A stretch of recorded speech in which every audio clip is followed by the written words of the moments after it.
તારીખ 26 એપ્રિલ 2026ના રોજ પંચમહાલ જિલ્લામાં તાલુકા પંચાયત, જિલ્લા પંચાયત અને એની સાથે 2 નગરપાલિકાઓ શહેરા અને ગોધરા નગરપાલિકાની સામાન્ય ચૂંટણી યોજવાની છે.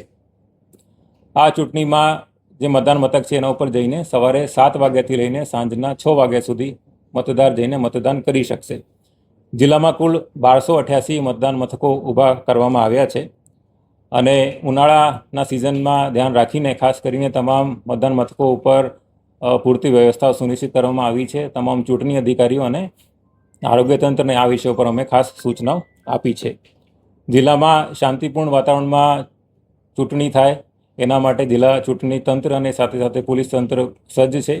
દરેક સંવેદનશીલ અને અતિ સંવેદનશીલ મતદાન મથક ઉપર પૂરતો પોલીસ બંદોબસ્ત રાખવામાં આવશે. એ સિવાય સેક્ટર મેજિસ્ટ્રેટ અને પોલીસ સેક્ટર પણ મતદાન મથકે એ રૂટ ઉપર ફરશે. મતદારોને ખાસ આ વખતે મારી આ ખાસ અપીલ છે કે ચોક્કસ જઈને 26 તારીખે સવારના 7 વાગ્યાથી સાંજના 6 વાગ્યા સુધી મતદાન મથક ઉપર જઈને તમારું મતદાન કરજો. કારણ કે આ મતદાનથી જ સ્થાનિક સ્વરાજ્યની આપણી જે સંસ્થાઓ છે એ મજબૂત બનશે, આપણી લોકશાહી મજબૂત બનશે.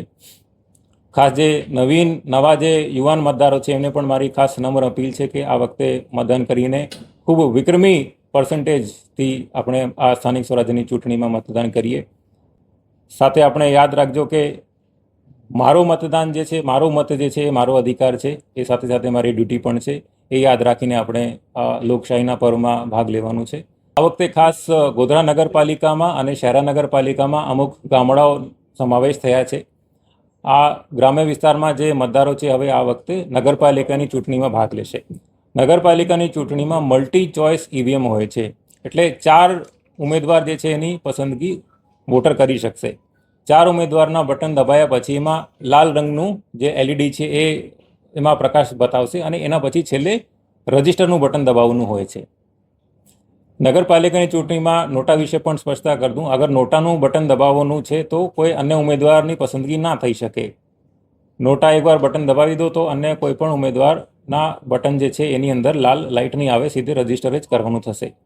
મતદારોને આટલી છૂટ છે કે 4ની જગ્યા 1 અથવા 2 અથવા 3 પણ ઉમેદવારોની પસંદગી કરીને રજિસ્ટરનું બટન દબાવી શકશે અને પોતાનું મત જે છે નગરપાલિકાની ચૂંટણીમાં એ રજિસ્ટર કરી શકશે.